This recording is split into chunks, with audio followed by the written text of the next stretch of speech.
proyecto que precisamente ha sido publicado a fines del año pasado en un libro, que todavía sigue siendo muy novedoso, y básicamente el trabajo ha surgido de 661 encuestas a empresarios familiares de 13 países de Latinoamérica, incluidos algunos de México, 50 casos seleccionados, estudiados en profundidad de 1 a 3 años, luego de aprendizaje de familias empresariales exitosas en 30 años de capacitación y consultoría, obviamente bibliografía abundante, y el intercambio de experiencias con consultores y académicos a través de las jornadas mundiales que se hace a través de Family Friendly Institute o Family Business Network.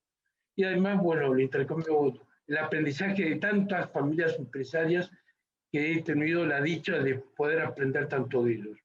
Bueno, esto permitió elaborar el método F como propuesta práctica para las familias empresarias y sus empresas, en cada etapa de su ciclo de vida, tanto de la empresa como de la familia. Es decir, acá hay dos aspectos. Uno, el ciclo de vida de la empresa, y el otro, el ciclo de vida de la familia empresaria. Por razones de espacio, nos vamos a sujetar solamente al ciclo de vida de la empresa. Pero paralelamente hay una familia empresaria que también va llevando su ciclo de vida conforme van apareciendo nuevos hijos, van creciendo, se van madurando, aparecen nuevas necesidades, etcétera, etcétera. Bien, en primer lugar quisiera compartir con ustedes esto que es fruto de un trabajo de colega y amigo mío, Guillermo Parkins, que precisamente nosotros decíamos que el éxito de una familia, de una empresa familiar, tenía que reunir tres condiciones. En primer lugar, que la familia sea feliz sacando adelante este proyecto empresario. En segundo, que la empresa familiar sea exitosa en cuanto a su creación de valor. Y en tercer lugar, que esto es lo que me parece más valioso del aporte de Guillermo Parkins, es que la empresa se realicen personalmente. Es decir, que realmente pueden desplegar todo su potencial y que se sientan felices por lo que vienen o han ido realizando. Es decir, que piensen lo difícil, ¿no? Hay que cumplir tres requisitos para llegar a ser una empresa familiar exitosa. Entonces, acá, como ya lo han explicado expositores anteriores, no voy a detener, pero sí fundamentalmente que el solapamiento de estos tres sistemas sociales, familia, empresa y accionistas, es una causa de generación de conflictos muy importante. De hecho, el 70% de las empresas familiares sabemos que no superan la segunda generación. Y la causa número uno de desaparición de las empresas familiares no son precisamente la pandemia será, pero esto es un caso muy extraordinario, pero no es el gobierno, no es el entorno, no son los competidores, básicamente son los conflictos internos de la familia empresaria que termina afectando la gestión de la empresa, finalmente la pérdida de unidad de la familia y finalmente el afecto socioestático que desaparece todo. Entonces, para esto he preparado el ciclo de vida del caso más común que he encontrado en las empresas familiares a lo largo de su trayectoria. Entonces acá tenemos un eje de coordenadas que tiene, en el eje horizontal es el tiempo de vida de la empresa y el tiempo de vida del fundador de la empresa. En cambio, en el eje vertical medimos el tamaño de la empresa conforme va transcurriendo el tiempo, que lo medimos en ventas, es decir, en facturación. Bien, acá tenemos la primera etapa, que es la etapa del fundador. Como toda etapa del fundador es una persona que empieza prácticamente de nada. Acá estamos dando, por supuesto, que ha empezado de joven, alrededor de 30 años, y que, bueno, en realidad no tiene nada, pero tiene mucha pasión, no quiere ser empleado, quiere emprender algo que le guste, y esa visión estratégica que tiene es lo que yo suelo llamar que ve la oportunidad donde los demás viendo no la ven. Y precisamente después tiene esta pasión que hace que disfruten con lo que están haciendo y quieren que se haga el trabajo perfecto, porque está su impronta personal en ello. Luego, como se imagina, un espíritu emprendedor, porque en esta etapa es el que produce, vende, va a los bancos, atiende a los clientes, los proveedores, en fin, hace un poco de todo. Y después también encontramos que tiene unos valores impresionantes porque comunica esa honestidad, esa transparencia, ese compromiso con el cliente que genera un vínculo muy rápido que le permite hacer crecer rápidamente su idea inicial. Y la resiliencia es sorprendente porque estos señores, fundadores, cuando tienen algún contratiempo o algún fracaso, se arremangan de vuelta y salen con nuevos ríos para remontar el avión semicaído. Y después, si se caracteriza por algo, es mucho esfuerzo. Bueno, piensen en esto, que seguramente algunos de los que estén escuchando se sentirán identificados en el caso de ser fundador, y si no, lo vamos a ir viendo a través de este ciclo de vida en la primera crisis que le va a tocar. Y esto va a ir muy bien para los que han escuchado la excelente exposición del profesor Antonio López Treviño, porque precisamente va a ser un excelente complemento al método este que vamos a explicar ahora. Bien, entonces, la primera crisis con la que se encuentra el fundador es precisamente la crisis del éxito. Es decir, le ha ido muy bien, pero llega un momento en donde ya realmente pierde eficiencia porque no puede atender una organización más compleja, ya tiene problemas de productividad, de eficiencia, financiero de cobranza, porque no puede hacer todo solo. Pero cuando yo les pregunto, ¿pero por qué no delegas? ¿Sabes lo que me dicen? Me Santiago, lo que pasa es que la vez que delegué, nunca hacen las cosas como yo quiero. Es que me tengo que hacer cargo yo.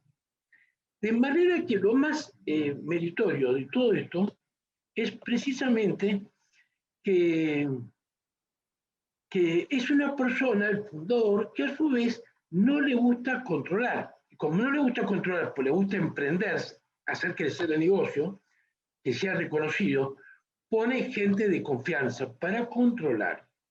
Y bueno, la gente de confianza, si no tiene las competencias profesionales, como decía López Treviño, pues evidentemente no va a hacer un buen trabajo conforme la empresa.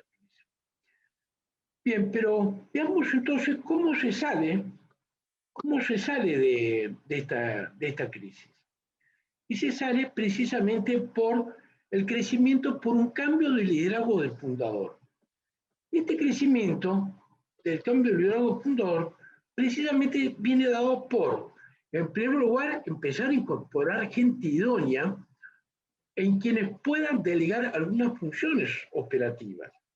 Porque con la gente que tenía al principio, que era poca, era gente que sabía hacer caso y seguir las instrucciones o las decisiones o las órdenes del fundador. En segundo lugar, tener gente idónea para administrar la gestión como para tener un soporte para poder seguir creciendo. Esto le exige empezar a contar con información confiable y a tiempo, cosa que nunca antes la necesitaba, y porque además calculen ustedes que ese refrán que dice, con palabras más, palabras menos, más o menos común en toda Hispanoamérica, es el ojo del amo engorda el ganado. Tiene mucho sentido cuando uno tiene 5 vacas, pero cuando tiene 5.000 vacas, el ojo del amo no engorda el ganado, al revés, empieza a tener un montón de problemas, y lo que pasa precisamente al fundador al poner gente de confianza, pero que no le sirve para gestionar. Y luego, el gran desafío que tiene es, con la gente que se incorpora, aprender a trabajar en equipo. Cuando nunca lo tuvo que hacer, él trabajaba solo, mandaba órdenes y la gente hacía lo que él le decía.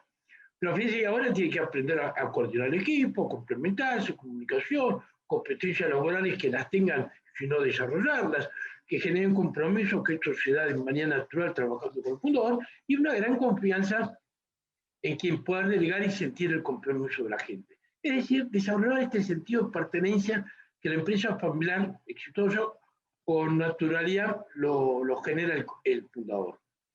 Bien, esto muy en síntesis, pero básicamente es el gran mérito del fundador, porque en otros casos directamente cambiamos al gerente, pero acá el fundador no lo cambia nadie.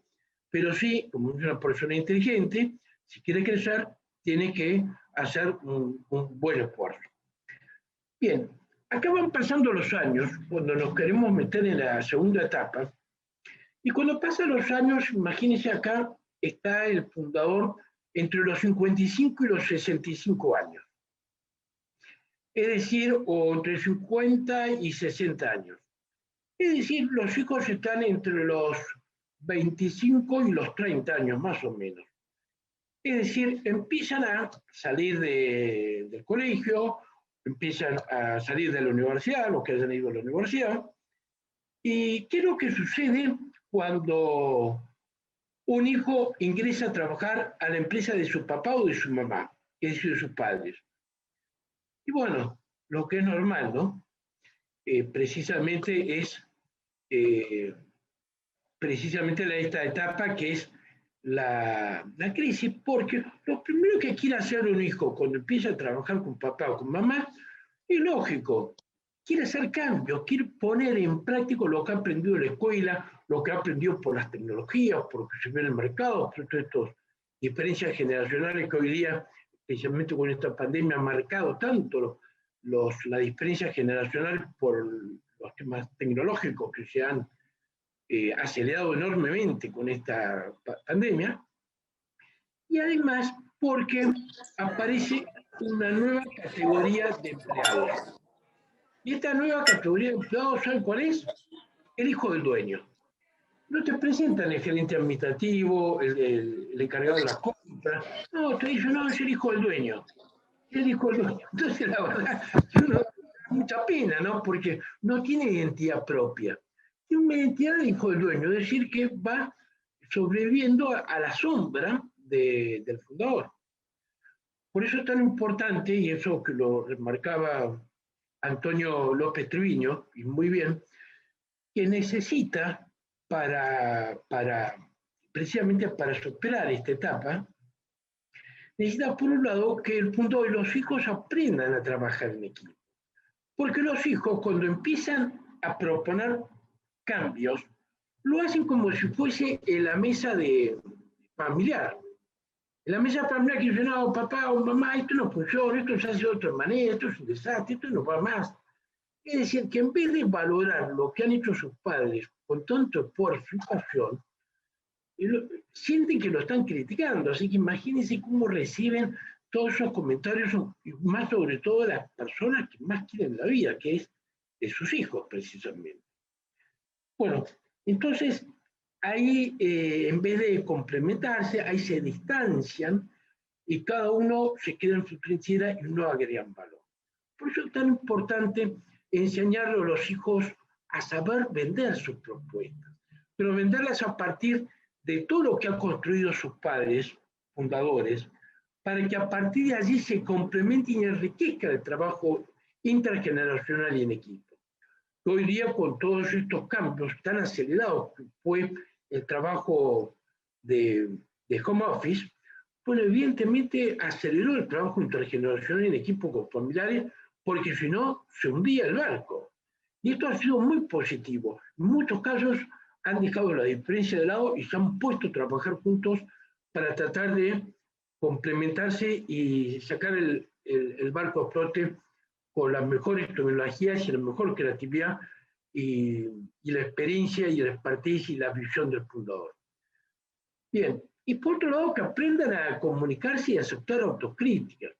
No es fácil, por eso que habitualmente nosotros recomendamos dentro del método F que antes que ingrese el hijo a trabajar con el padre, que haya hecho una experiencia afuera, que se haya formado, que haya tenido su campo de batalla en otras empresas donde se ha formado y en donde si se le iba mal, ahí lo van a echar y va a sufrir propiamente la frustración de toda persona que ha fracasado como empleado.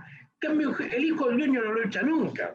Bueno, salvo conflictos mediantes. Y es una cosa muy triste. Así que esto es muy importante, por eso que los hijos, si no vienen bien preparados, con experiencias previas, como decía Antonio López Triviño, precisamente lo que nos va a generar es un montón de problemas, porque el hijo no sabe que no sabe, pero actúa como si supiera. En cambio, si hubiese trabajado en Nestlé y fuese empleado de esta multinacional, obviamente se enteraría muy rápidamente lo que no sabe, porque queda patitas a la calle.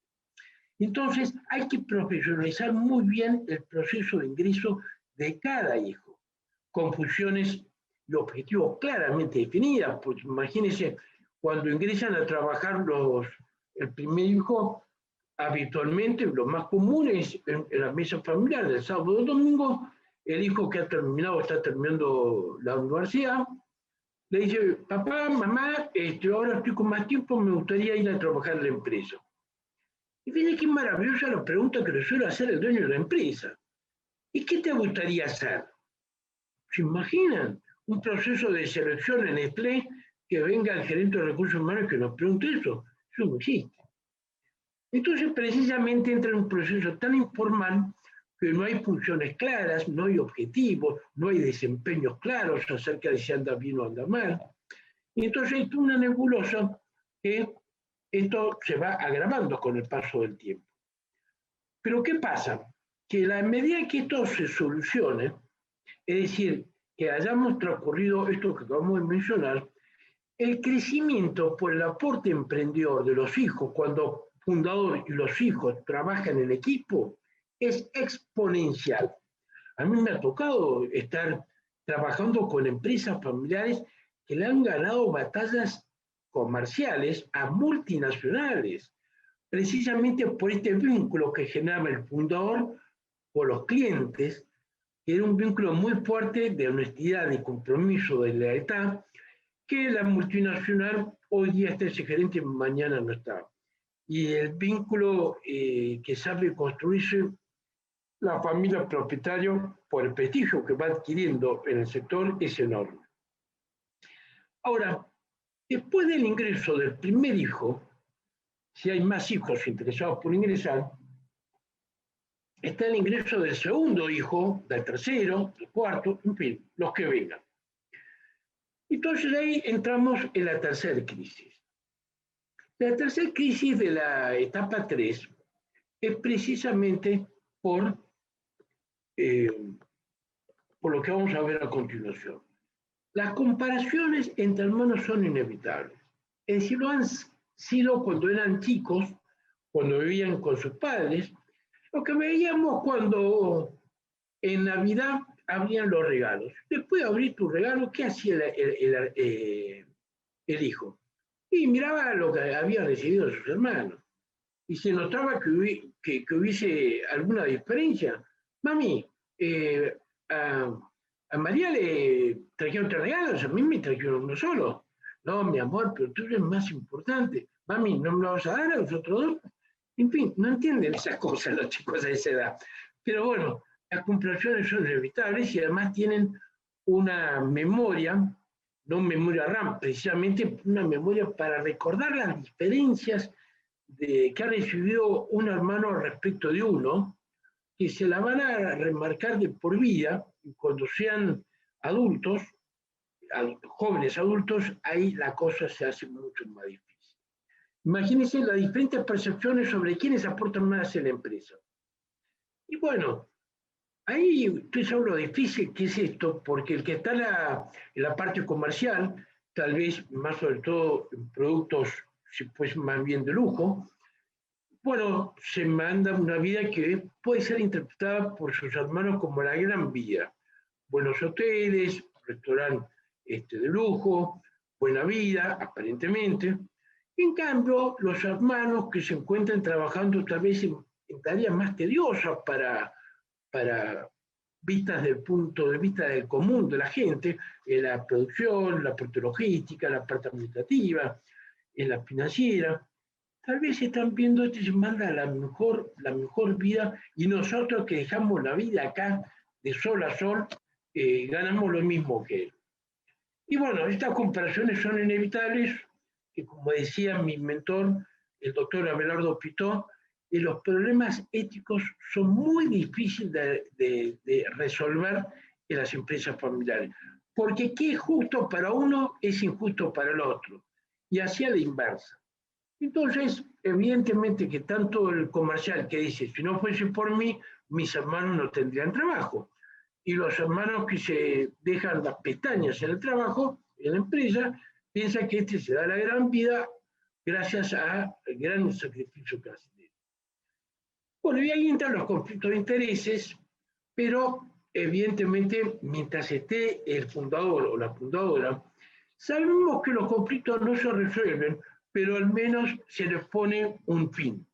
Un fin significa se va a hacer lo que yo diga. Entonces, bueno, ¿se resolvió el conflicto? No, no se resolvió de ninguna manera, pero siguieron avanzando, siguieron avanzando. Entonces, ¿cómo se resuelve? En esta etapa, para superar la tercera crisis, se resuelve a través de la profesionalización de la gestión. Y acá es donde me dirijo sobre todo a la generación joven, que es lo que tanto critica lo que ha hecho el fundador. Son ellos los que tienen que generar esta profesionalización de la gestión, donde tienen que incorporar nuevos sistemas de gestión, sea un SAP o lo que sea, pero que al fundador le va a costar mucho tomar esa decisión, porque son inversiones muy grandes y además que son intangibles que no saben para qué sirve. Pero evidentemente sin información es imposible gestionar una empresa y hacerla eficiente. Por eso que eso es el gran desafío que tiene la generación joven. Aportar todo su profesionalismo que haya aprendido en la universidad o en donde sea. Y después ahí empiezan entonces el directorio. Ahí donde el directorio, la junta directiva, el consejo de administración, depende de los países, donde el directorio empieza a incorporar las primeras prácticas, para que esa sea la escuela de formación de gobierno corporativo de los hijos junto con el fundador, para que los hijos aprendan del fundador a trabajar corporativamente juntos a ese nivel, aunque luego estén también ocupando cargos gerenciales o ejecutivos.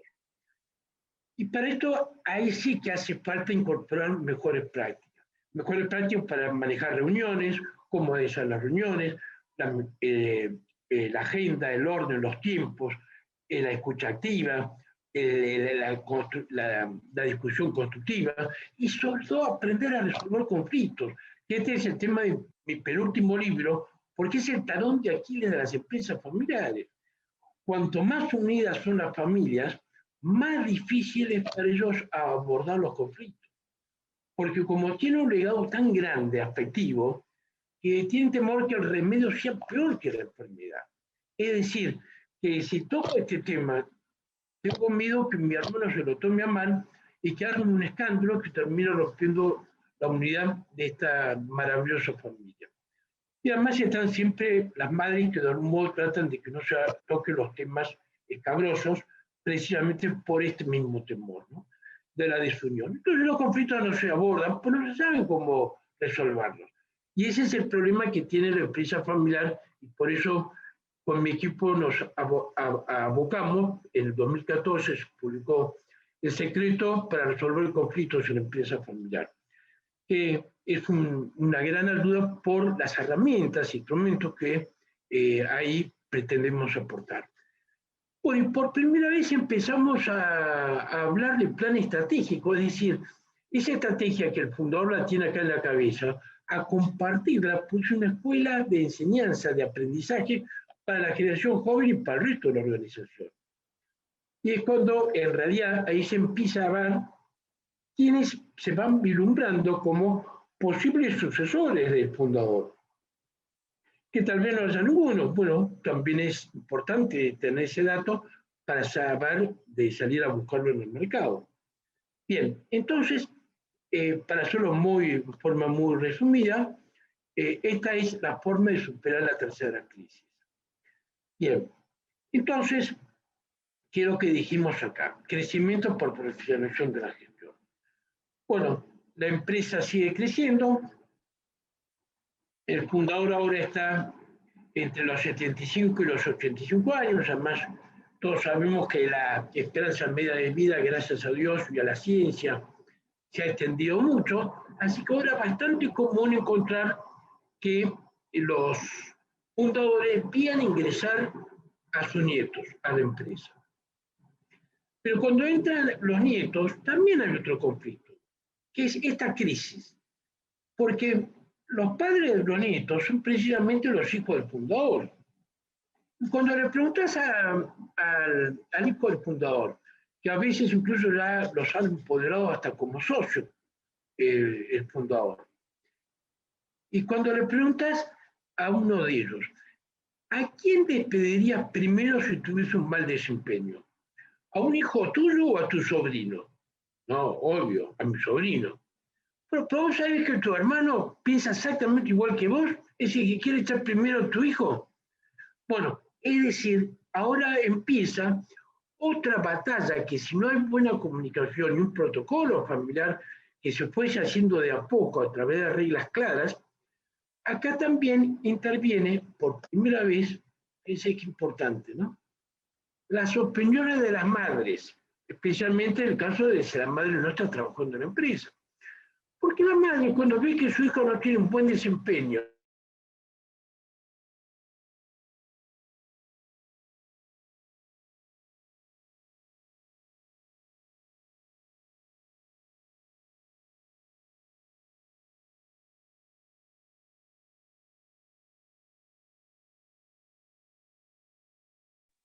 ¿tiene un problema de conexión? Bien. Sí, pero ya estás otra vez al aire. Por otro lado, estos conflictos de intereses por la preferencia de cada padre por su hijo, por su sobrino, es inevitable. Entonces, ¿cómo superamos esta crisis? Pues una Perdón, crisis que, sí. Santiago, perdón, tu pantalla no la estás compartiendo. Es que como se reconectó, Sí. ya mismo. Un segundito, por favor.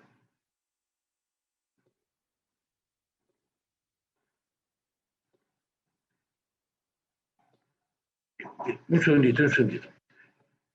Sí.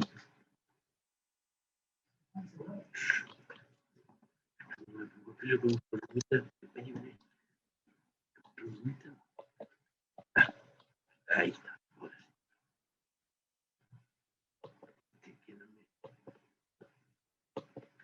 Para compartir. Ahí está. Y ahora esto. Y ahora, perdón la demora. Para compartir audio. Listo, gracias. Bien. Gracias. Y disculpe la demora. Entonces, ¿cómo se resuelve esta crisis?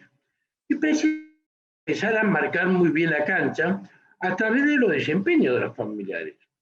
Y acá es fundamental precisamente ingresar de acuerdo al protocolo familiar, es decir, cumplir las exigencias que se venían acordando hace muchos años entre las ramas familiares cuando todavía no había ningún hijo, ningún nieto, muy lejos de ello, en condiciones de ingresar. Después, evaluar el potencial de cada nieto. Fíjense que por lo general decimos que la familia es el capital más importante que tiene la empresa. Pero ¿qué sucede qué sucede en la realidad? La realidad es que para un gerente no familiar invertimos mucho más tiempo y dinero para hacer la selección que en un familiar, en un hijo o un nieto, para evaluar su potencial, hacerle todos los estudios, entrevistas, evaluaciones, etcétera. ¿Y por qué? Bueno, porque entra de una manera distinta, un proceso no formal, y ahí después vienen los problemas, empiezan los conflictos, y lamentablemente ya cuando está dentro, es muy difícil sacarlos sin generar conflictos de algún tipo. Entonces es muy importante que el protocolo ya se establezca claramente todo este proceso. Y luego, a nivel de directorio, junta directiva, consejo de administración, es en la etapa cuando la empresa ya hemos visto que el nivel de ventas ya es bastante más importante que la etapa 3, Acá sí importante la participación de miembros externos independientes en el directorio. Porque acá ya empezamos a buscarlo por lo que necesita el directorio, qué competencias necesitamos en el directorio que no lo está aportando la familia ni los presentes que forman parte del mismo. Y ahí también es muy oportuno evaluar la posibilidad de un gerente general externo a la familia que lo experimente. Porque ahora que los ciclos de negocios son cada vez más cortos, evidentemente hay gerentes generales que van cumpliendo su ciclo y hay que buscar otro. Pero cuando uno tiene que reemplazar a un hermano que a su vez es socio, y la verdad que se hace difícil. Porque el único que se entera que tal vez ha cumplido su ciclo es precisamente el interesado, el que está ocupando la silla de gerente general. Y puede llegar a ser un momento de rispideces que afecte el vínculo de afecto societatis, la calidad de gobierno corporativo de la empresa y precisamente impacte en la unidad familiar. Así que por eso que acá donde empiezan a aparecer los acuerdos entre accionistas sobre cómo gobernar la empresa, que suelen ser acuerdos que se instrumentan a partir del protocolo. Bien, entonces de esta manera se supera la cuarta crisis. Bien, entonces, este es el resumen. Vamos pasando de la primera a la segunda, de la tercera a la cuarta, y ahora nos vamos al crecimiento por funciones de desempeño familiar, que es lo que acabo de decir. ¿Y cuál es la quinta crisis, la quinta etapa? Y de ese momento del que todo el mundo hablaba, pero tal vez nadie se ocupaba, que es qué va a pasar cuando don fulano no esté.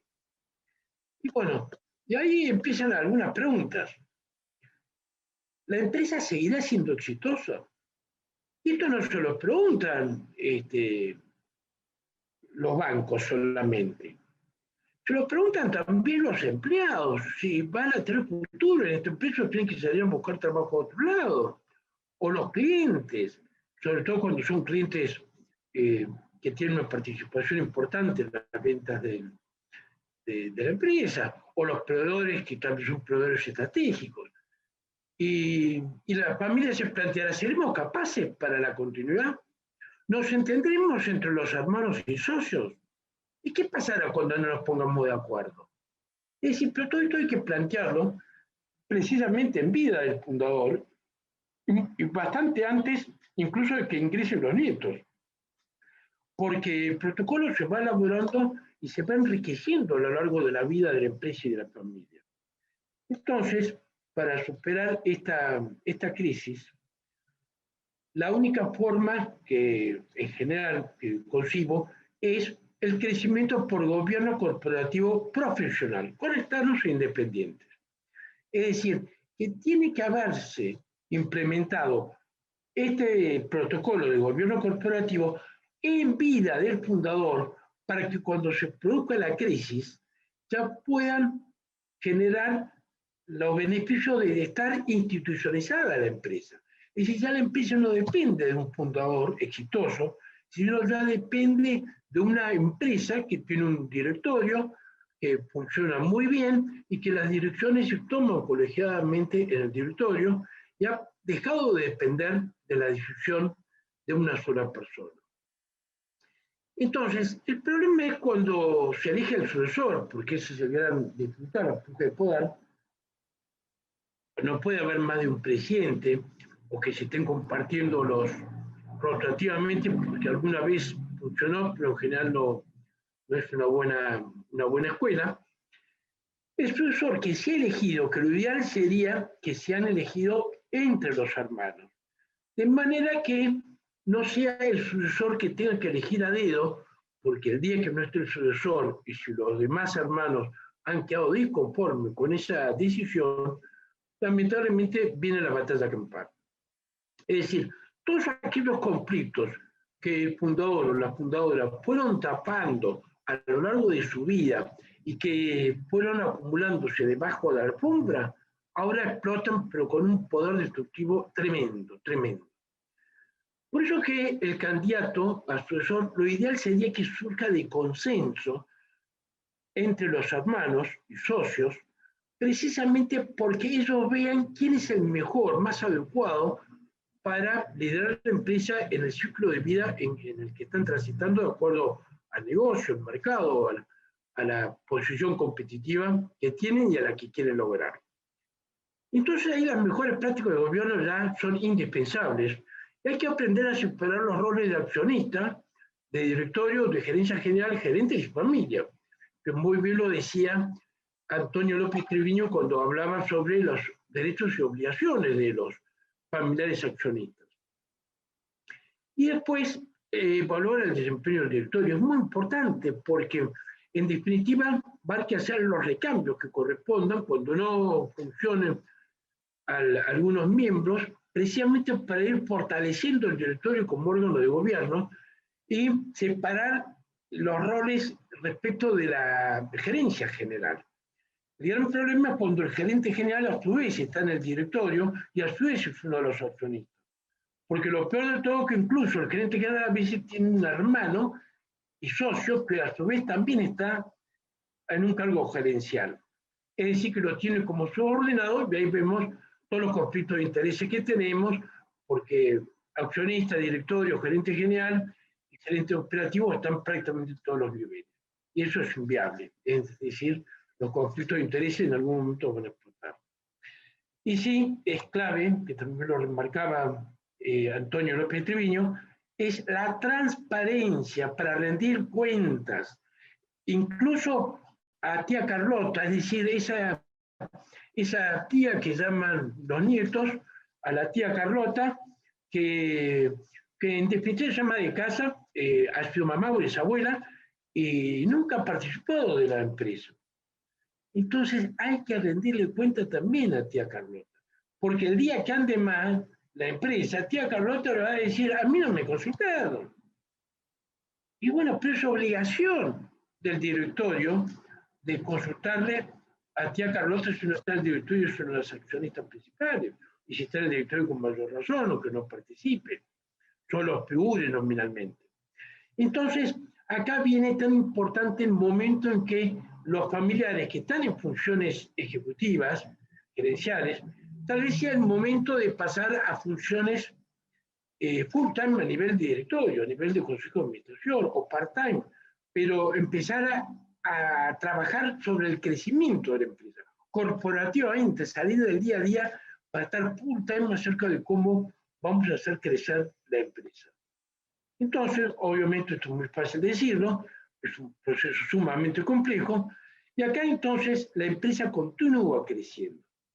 Y finalmente, esta última crisis, que acá puse una interrogación, es básicamente la propia crisis de cuando ya tenemos un gobierno corporativo profesional, en donde están los familiares y socios que empiezan a hacer lobby, como es en el Parlamento, en los congresos, donde se hacen las comisiones para cuando vayamos al plenario del Congreso ya la decisión esté prácticamente tomada.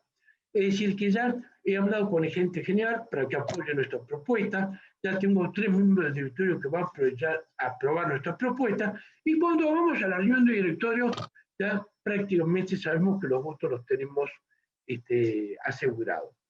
Bueno, evidentemente hay que gobernar de esa manera, a la larga vamos también a un cuadro de constitucionalidad porque estamos incubando un conflicto entre partes que precisamente está en la cabeza de la empresa. Entonces, hay que pensar que el método F está focalizado, para hacerlo en forma sintética y descriptiva, en evaluar los estilos de liderazgo del fundador y de los sucesores, el ingreso de los hijos a la empresa, de profesionalizar este proceso, aprender el trabajo intergeneracional, ahora que las generaciones prácticamente se han reducido mucho la brecha de una generación a la otra, donde un hermano que tiene 20 años y el otro 10 años ya prácticamente son hijos de 2 generaciones diferentes. Después, aprender a trabajar en equipo entre hermanos, entre familiares, es una cosa más difícil. Por eso que decíamos de las comparaciones acerca de qué es justo, qué es injusto, quién tiene derecho o no, en fin. Por suerte ahí está el papá o la mamá para dirimir, pero no lo resuelven.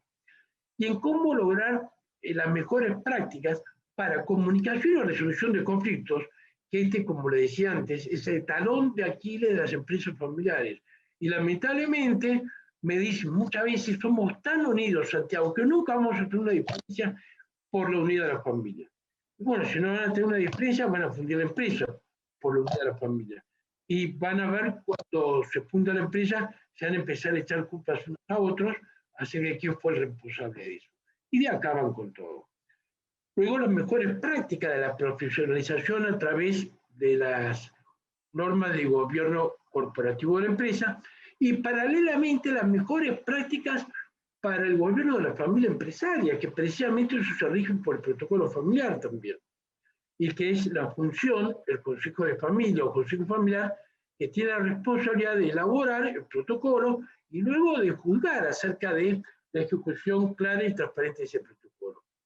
Y por último, el método IFE termina con el plan de sucesión. El plan de sucesión comienza de cuando el matrimonio fundador empieza en la educación de sus hijos, ahí tiene que empezar a trabajar en la formación de los valores. Ya que los psicólogos insisten que la estructura de personalidad de una persona en buena medida se desarrolla en los primeros 5 años de vida. Así que bueno, ahí es donde hay que saber exigir en valores, en esfuerzo, respeto, niños que han sido muy exigir a cuidar los juguetes, ordenar la habitación, el cuarto, etc.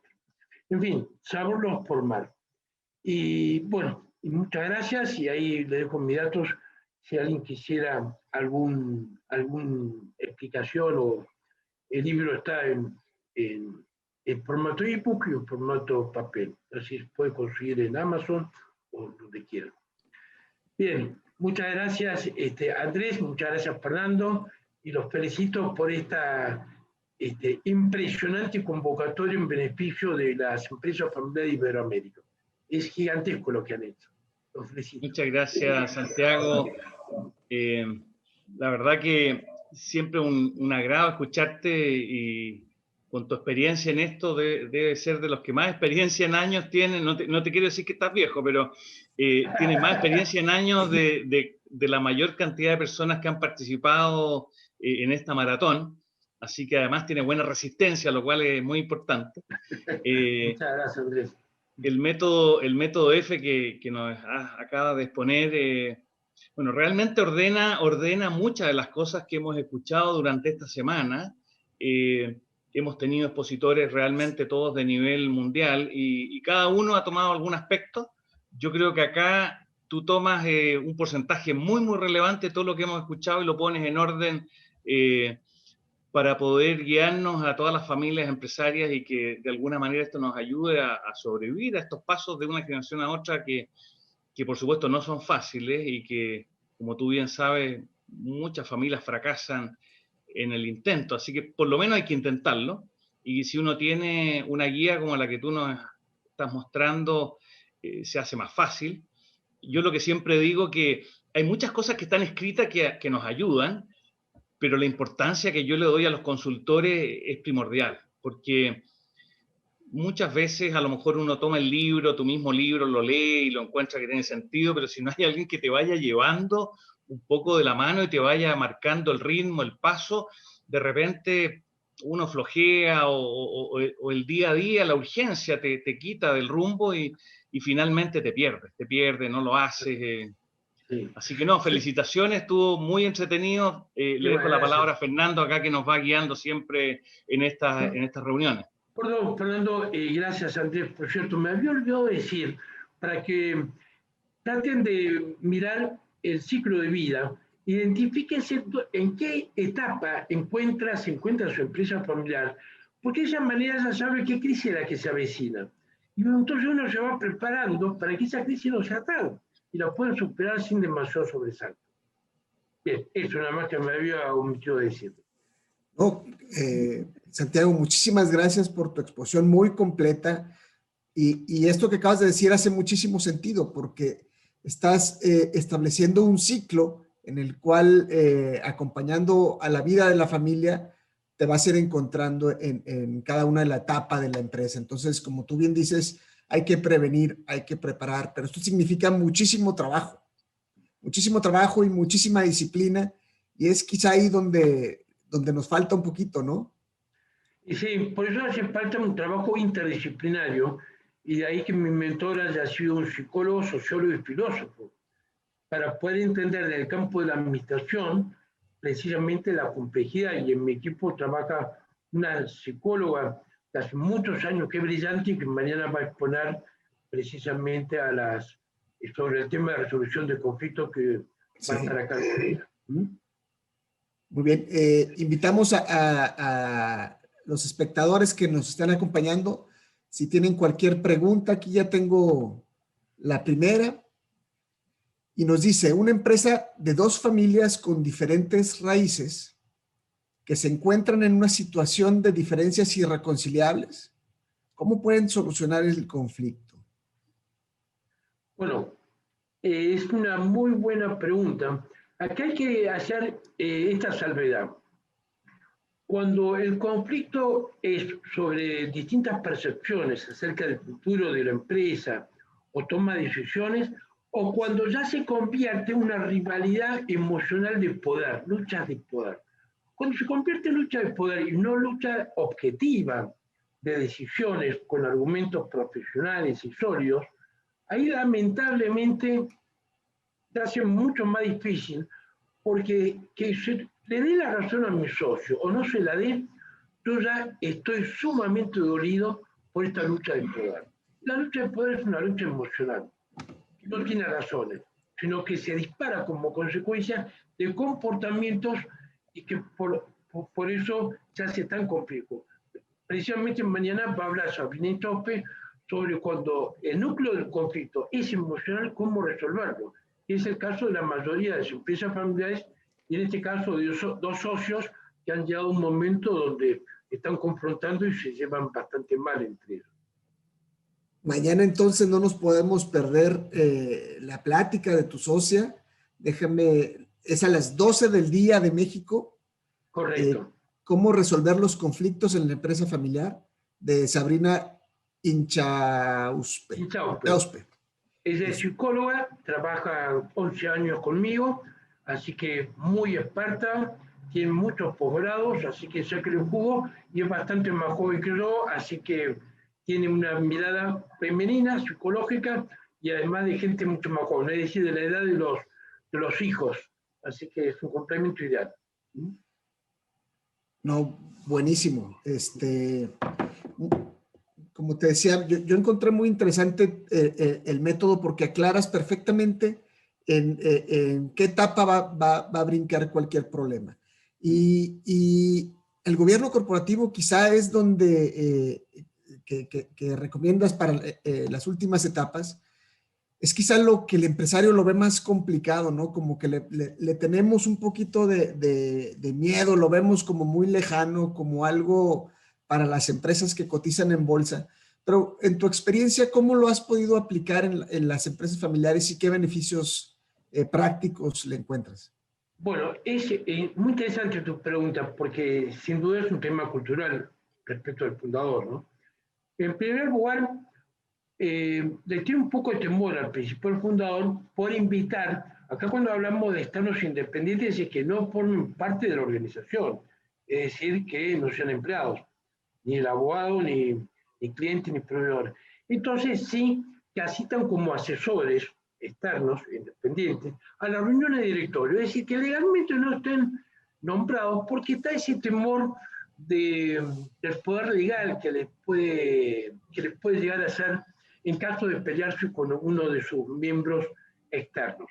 Y por otro lado, el externo tampoco quiere tener problemas precisamente porque ahora en todos los países hay penalidades por maniobras presuntamente fraudulentas, aunque el director externo no tenga conocimiento, si está designado legalmente, tiene responsabilidad penal. Entonces, ni uno ni otro quieren debatir demasiado, sobre todo en las pymes, demasiado jugarse. Pero si lo que nos interesa es que nos vengan a dar una visión clara, diferente, a la competencia que precisamente la familia no tenemos. Y por otro lado, gente de prestigio, y la familia ya se comporta en la reunión de otra manera, más profesional, más ordenada, ya discuten de forma más racional y no tan emocional como un almuerzo familiar. Así que si se empieza de a poco es más fácil. Y después ya se van acostumbrando y empiezan a crecer la empresa y se dan cuenta de la enorme ventaja que tiene estas mejores prácticas. Y la mejor escuela para que se vayan formando los hijos en ese proceso de profesionalización del gobierno de la empresa. Claro. Y también es un tema en donde les cuesta delegar las decisiones, como que dicen, ¿cómo voy a darle voz y voto a una persona externa a la familia que va a tomar las decisiones dentro de la empresa? O sea, esa cuestión también les cuesta. Les cuesta, pero como están invitados, son asesores, son gente que tiene voz pero no voto. Entonces ahí se le va un poco el temor al fundador, al dueño. Entonces no tengo tanto problema. Pues hay que empezar de a poquito. Mostrar el entusiasmo inicial de los beneficios que reporta y no los perjuicios o los prejuicios que pueda tener el fundador sobre ese tema. ¿Nos recuerdas tu libro? ¿Dónde lo podemos encontrar? Sí, en Amazon, en cualquiera de las librerías de Casa de Libro, en Google Play, Google Libros. Bueno, eso en formato ebook. Ok. Andrés, ¿quieres cerrar con algo? Bueno, yo quiero cerrar con una felicitación y agradecimiento a Santiago Dodero, gran amigo mío, gran amigo de FEC y ahora gran amigo de FEI. Yo creo que toda la gente que estamos trayendo a esta organización van a empezar a ser amigos globales y por lo tanto nos vamos a empezar a conocer y a vernos estas caras con más frecuencia porque los vamos a seguir invitando, pidiéndoles apoyo y ayuda. Lo que tú nos has entregado hoy día es fantástico porque, como lo que te decía, de repente hay gente que necesita un poco de ayuda y tú nos has entregado un camino. Y me imagino que todos los consultores de FEI hoy día, de todos los 20 y tantos países, están capturando cosas en estas conferencias que en definitiva las van a empezar a aplicar en sus propias asesorías y consultorías, lo que hace que lo que está pasando hoy día en el mundo. Estamos en la conexión, la conectividad, nos estamos transmitiendo cosas que de repente antes nos costaba más. Hoy día tener un expositor que sea el autor, que esté aquí, el hombre que hizo el libro, antes era más difícil. Hoy día todo se facilita. Yo me acuerdo las veces que tú viniste a Chile, teníamos que coordinar muchas cosas. Tú eres una persona súper ocupada y me acuerdo que eran meses de anticipación y ahora resulta que en 2 o 3 semanas logramos tenerte acá y estupendo. Entonces, nada más, abrazarte aquí en la distancia, agradecerte muchísimo, desearte el mejor de los futuros y te vamos a seguir llamando. No, fantástico, y los felicito incluso por la coordinación, por este tema venía justo bien encalzado después de la brillante exposición de Antonio López Estribino, así que hasta en estos detalles han estado magistrales. Bueno, Santiago, muchísimas gracias. Un abrazo muy fuerte y mi admiración a tu trabajo. Muchísimas felicidades. Muchas gracias. Chao a los dos.